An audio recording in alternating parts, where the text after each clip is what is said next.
Lesson 6. I am upset because I see something that is not there. The exercises with this idea are very similar to the preceding ones.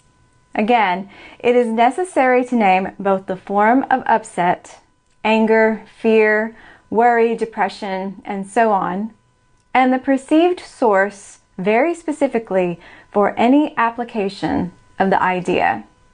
For example, I am angry at blank because I see something that is not there.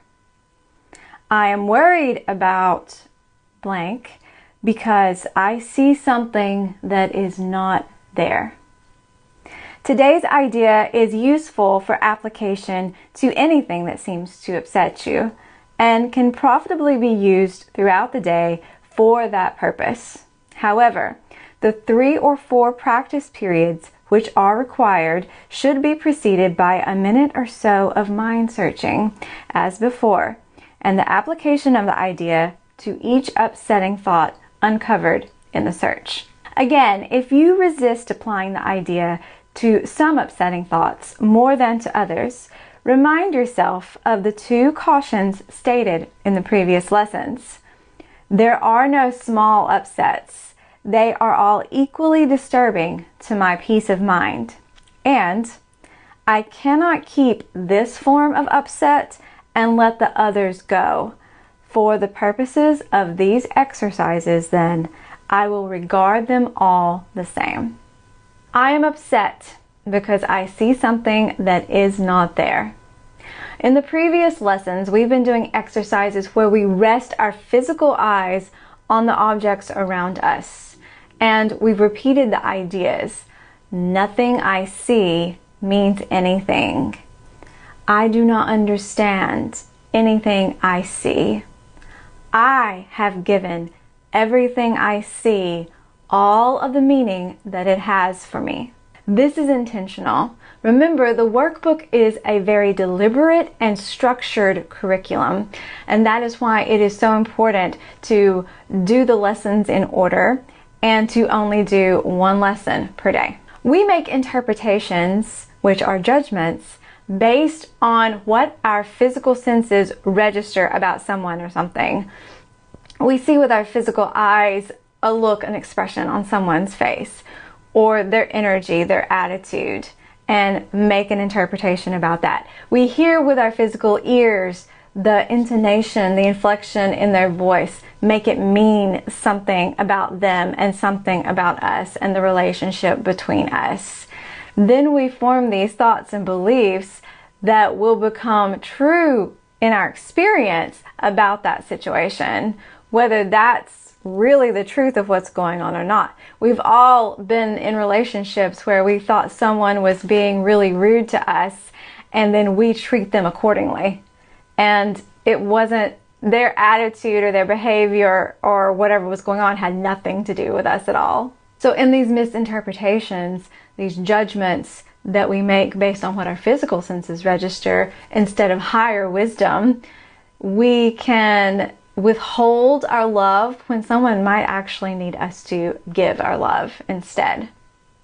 Happens all the time, but if we really believe that that's what's going on and make it about us and make them guilty and make it about an attack on us, then we're going to feel that to the extent that we actually believe and invest in that. Remember, you are limited to the effects of your belief. So we end up thoroughly convincing ourselves of someone's guilt or their unworthiness, or it's about us. We interpret our side of the relationship instead. We see ourselves as lacking, unworthy, limited, disempowered.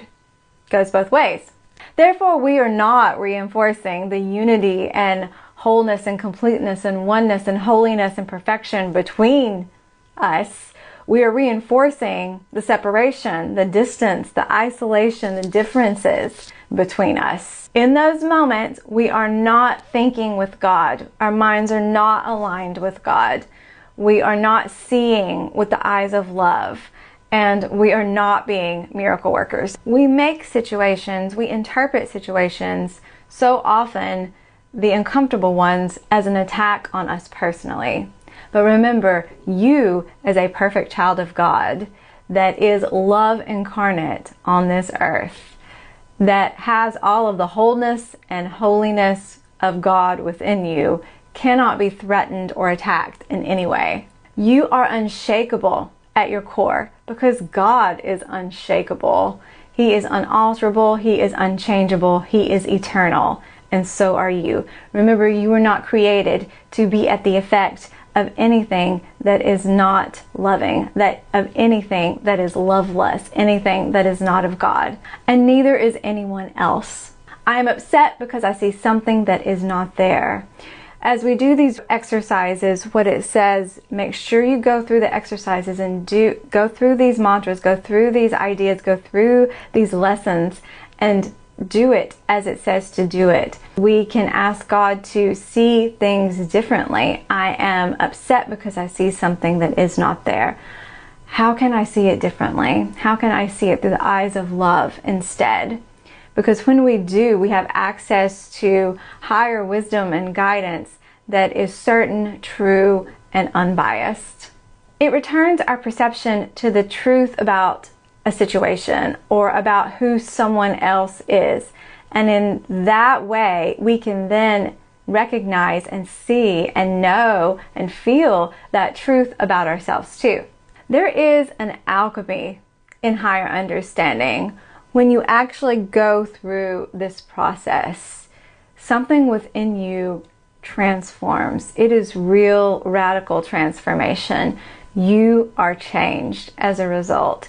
And I think that that is really the definition and feeling of what grace is. You are being given grace in that moment as you extend grace to someone else, and you see everything differently. The situation, the person within the situation, the people within that situation, and yourself. You are given grace, and that is a miracle. You are transformed, and thus the situation is transformed. I am never upset for the reason I think. I'm upset because I see something that is not there. So what are you seeing that God is not seeing?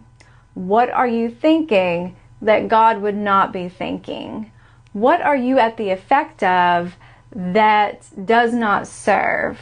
Remember, whatever is causing your upset is because you are seeing something that isn't really there. You're giving reality to something that you perceive about the situation or person that isn't ultimately real or true.